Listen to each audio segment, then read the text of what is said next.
Olá, olá, meus irmãos, a graça e a paz, sejam bem-vindos a mais uma leitura dos Evangelhos em 40 dias. Você está comigo desde o dia 1º de novembro e nós estamos firmes e fortes. Chegamos hoje ao 36º dia, o dia 36. Falta pouco, hein?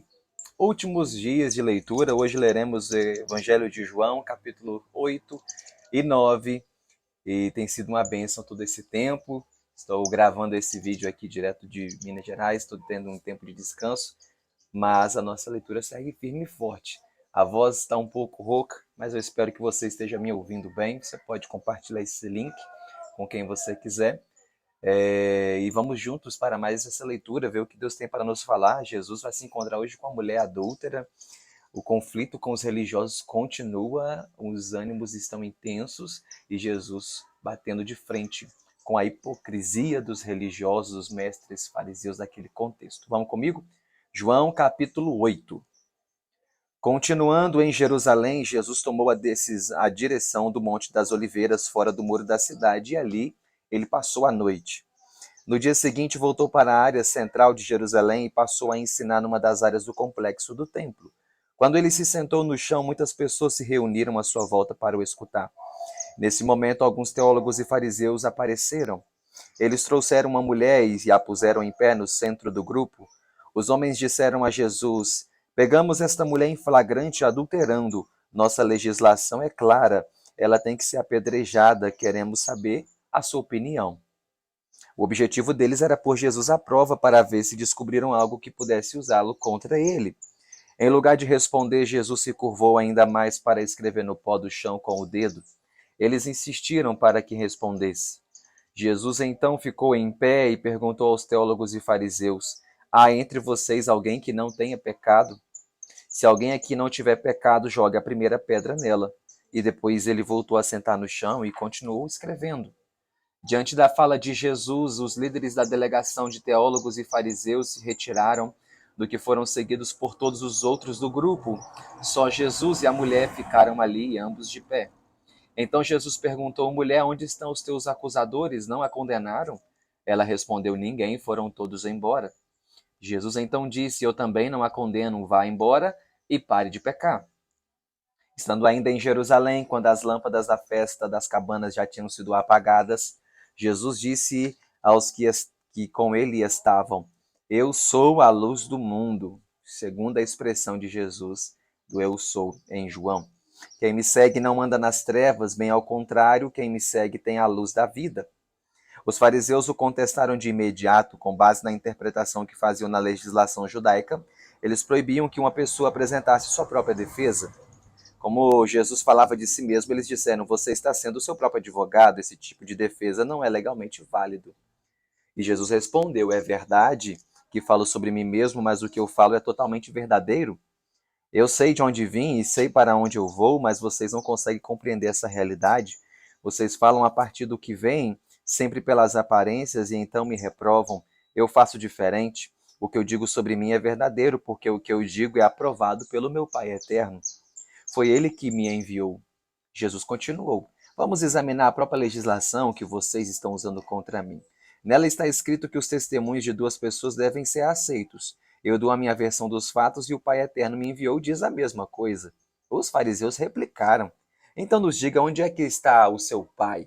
Jesus respondeu: Vocês não reconhecem quem eu sou porque não sabem quem é o Deus Eterno. Se reconhecessem quem eu sou, vocês realmente saberiam quem ele é. Esse debate aconteceu no Templo de Jerusalém, perto do gasofilácio, a caixa onde as pessoas depositavam seus dízimos e ofertas. Ele só não foi preso nesse dia porque o Deus Eterno não permitiu. Em outra conversa com religiosos de Jerusalém no templo, Jesus disse: Saibam que eu estou indo embora, vocês me procurarão, mas não me encontrarão. Para onde eu vou, vocês não poderão ir, porque não querem se arrepender. Vocês morrerão espiritualmente porque preferem pecar em lugar de crer em mim. Sem entender essas palavras, eles começaram a comentar entre si: será que ele está pensando em se suicidar? O que ele está querendo nos falar quando diz que nós o procuraremos, mas não encontraremos? Jesus respondeu: Eu sei que é difícil vocês me entenderem porque vocês pensam de um jeito totalmente humano. Eu vim do céu. Vocês pensam pequeno, mas eu falo de verdades elevadas e por isso continuarão pecando. Eu repito que se não crerem em mim como Cristo, vocês morrerão espiritualmente. E eles perguntaram: então diga-nos, afinal, quem é você? Jesus repetiu: eu sou quem estou dizendo que sou, e vocês são o que o Eterno, o que tenho dito que são. O problema é que vocês não acham que eu digo a verdade. Eu só digo a verdade, porque aquele que me enviou só diz a verdade. Saibam todos que eu só digo o que ele me diz para dizer. Como continuavam sem entender, Jesus acrescentou: quando vocês me levarem para ser morto, saberão que eu sou o Cristo e verão tudo o que eu faço e falo vem do Pai eterno, que é meu mestre. Jesus disse mais: aquele que me enviou continua comigo, ele nunca me deixa só. Eu só faço o que é agradável para ele. Depois dessas palavras, muitas pessoas creram nele como Cristo. Para os que creram, Jesus disse: continuem atentos às minhas palavras. Fazendo isso, mostrarão que são realmente meus seguidores. Conheçam a verdade, e a verdade libertará vocês. Eles perguntaram: como você nos promete a liberdade se já somos livres? Nós somos descendentes de Abraão e nunca fomos escravos de ninguém. Jesus respondeu: prestem bem atenção. Todo aquele que vive no pecado é escravo do pecado. E vocês sabem que o escravo não fica livre para sempre na casa em que trabalha, mas o filho do dono fica. Para serem filhos e não escravos, vocês precisam que eu os liberte. Jesus disse mais, agora para um grupo maior e não apenas para os que creram nele. Eu sei que vocês descendem de Abraão, a quem consideram como pai. Assim mesmo vocês querem me matar porque não aceitam as minhas palavras. O que eu falo vem do meu Pai eterno, mas o que vocês falam vem do pai de vocês. E eles protestaram: o nosso pai é Abraão. Jesus respondeu: nada disso. Se vocês fossem realmente filhos de Abraão, fariam o que Abraão fez. Eu digo a verdade vinda de Deus, que é o meu Pai eterno, e vocês querem me matar. Abraão nunca faria isso. Vocês não estão sendo fiéis a ele, mas a outro pai que não é Abraão. E eles responderam: nós somos filhos legítimos do Deus eterno, ele é o nosso pai. Jesus disse: se o Deus eterno fosse de fato o pai de vocês, com toda a certeza vocês me amariam, porque saberiam que eu vim dele e aqui estou, e eu não faço o que eu quero, eu sigo as ordens do Deus eterno. E Jesus prosseguiu: vocês não entendem o que eu digo porque não querem entender. Por isso eu serei mais claro ainda. O problema é que vocês não são filhos do Deus eterno, vocês são filhos do diabo.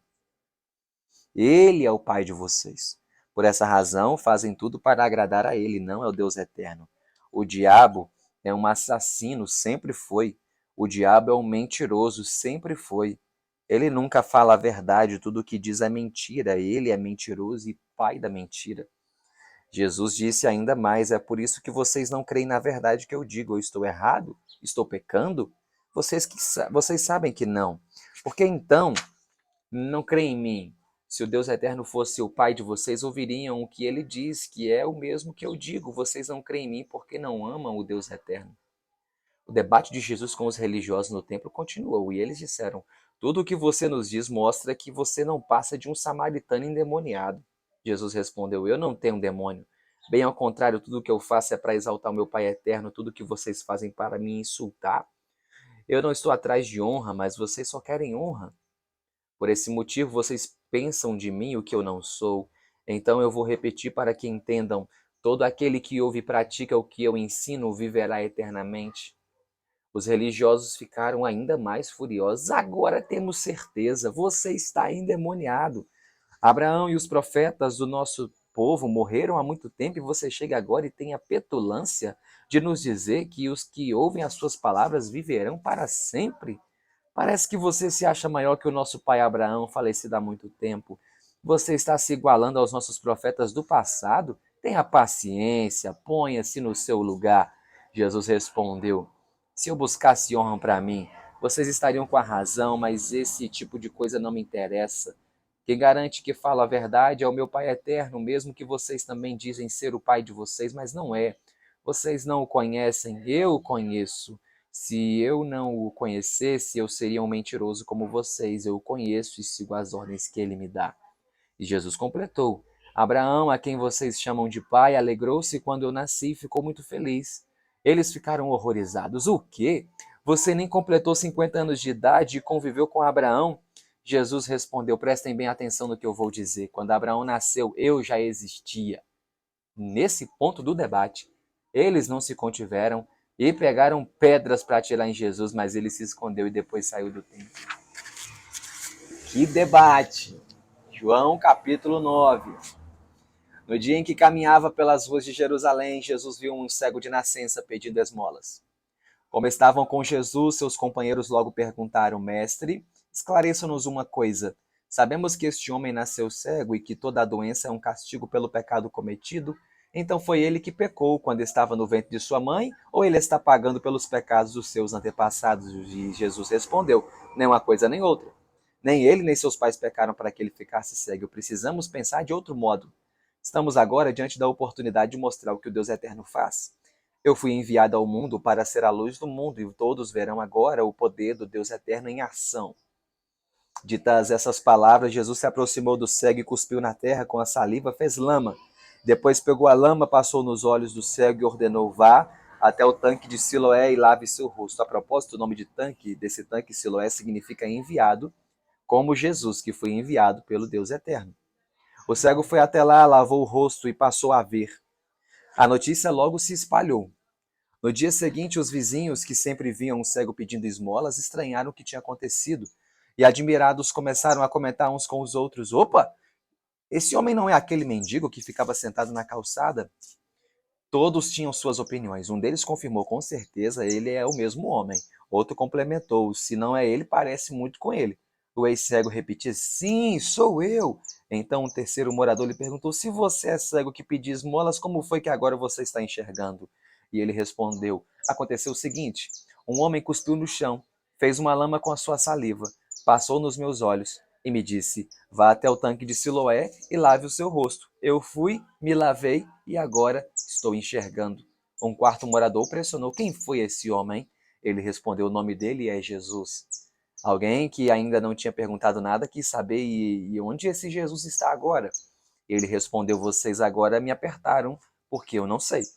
Alguns moradores pegaram o ex-cego e o levaram aos fariseus com a seguinte informação, este mendigo era completamente cego, mas um homem chamado Jesus o curou ontem no sábado. Os fariseus, para que o mendigo confirmasse a história, ele confirmou. Ele passou a lama nos meus olhos, eu me lavei e agora eu enxergo. Os fariseus ficaram confusos por um breve momento, até que um deles resolveu recriminar Jesus. Este Jesus não é um homem de Deus. Se fosse, ele guardaria o sábado. Outro ponderou, temos um problema. Como um pecador que desrespeita o sábado pode fazer um milagre tão grande? Tentando resolver a questão, um dos fariseus perguntou ao ex-cego, e você, qual é a sua opinião a respeito desse homem que o curou? Ele foi firme em sua resposta. Para mim, ele é um profeta. Assim mesmo, os fariseus passaram a duvidar que a cura tinha acontecido. Por esse motivo, foram procurar os pais do ex-cego. Quando chegaram à casa deles, questionaram o casal: estamos aqui com o filho de vocês, diga-nos, ele realmente nasceu cego? Se nasceu, como é que agora ele enxerga? O pai tomou a palavra. Temos certeza que ele é nosso filho e temos certeza que nasceu cego. A mãe complementou. Nós não sabemos quem o curou. O pai sugeriu, mas há um jeito de vocês saberem, perguntem a ele. O nosso filho tem idade suficiente para responder. Na verdade, os pais deram essa resposta porque estavam com medo dos fariseus que tinham ameaçado de excomunhão. Quem admitisse que Jesus era o Cristo, foi por isso que sugeriram que perguntassem diretamente ao rapaz. Os fariseus voltaram a interrogar o ex-cego. Um deles foi bem incisivo. Jure falar a verdade em nome do Deus eterno. Não se deixe enganar por Jesus, ele é um pecador. A pressão dos fariseus. O ex-cego respondeu, se ele é pecador, isso eu não sei. O que eu sei é que eu era cego e agora eu enxergo. Um dos fariseus insistiu com ele, mas como foi que ele fez? O que aconteceu exatamente? O ex-cego, já um pouco irritado, respondeu, eu já disse, vocês não querem ouvir, por que perguntam sempre a mesma coisa? E depois de uma pausa, ele ironizou, parece que vocês querem se tornar seguidores dele. Os fariseus ficaram furiosos. Está ficando doido? Pare com essa bobagem. Você é que se tornou um seguidor dele. Nós continuamos fiéis a Moisés. Temos certeza que a autoridade de Moisés vem do Deus eterno, mas quanto a esse Jesus, não temos a menor ideia de onde ele vem. O ex-cego respondeu, isso aí é um problema de vocês. Para mim, o que importa é que ele me curou e agora eu vejo. Depois acrescentou: vocês sabem que o Deus eterno não ouve as orações dos pecadores. Aprendemos há muito tempo que o Deus eterno só atende aos pedidos daqueles que conhecem e praticam a vontade dele. Aquele que fosse interrompido, antes que fosse interrompido, o ex-cego continuou: não há em nossa história um caso sequer de algum cego de nascença que tenha passado a ver, como aconteceu comigo. Se esse Jesus não fosse um homem de Deus, não poderia ter me curado. Para mim é tudo muito simples. E eles ficaram ainda mais furiosos. Agora você quer nos ensinar? Sem comentários, está evidente que você nasceu cego por ser um imundo pecador, fora daqui, já! E o expulsaram dali. Contaram a Jesus que os fariseus tinham excomungado o ex-cego, e algum tempo depois o mestre o encontrou na rua e lhe perguntou: você crê na promessa do Deus eterno de enviar seu filho ao mundo? Pois sabe que essa promessa já se realizou. O ex-cego respondeu: é claro que eu creio. Cristo já veio? Mostre-me que eu quero conhecê-lo. Jesus esclareceu: sim, ele veio, sou eu. Sim, sou eu. Imediatamente o ex-cego afirmou: eu creio que tu és o Cristo. Em seguida inclinou-se diante de Jesus num gesto de gratidão. Diante das pessoas que ouviram sua conversa com o ex-cego, Jesus disse: saibam que eu vim a esse mundo para mostrar a verdade às pessoas. Eu faço com que os cegos vejam e faço com que os que acham que veem percebam a sua própria cegueira. Os fariseus que estavam por perto ficaram indignados. Um logo demonstrou a sua irritação. O que é isso? Você está dizendo que nós somos cegos? Jesus respondeu: se vocês admitissem que estão espiritualmente cegos, confessariam seus pecados. Como se recusam a crer em mim como filho de Deus, vocês continuam escravos do pecado.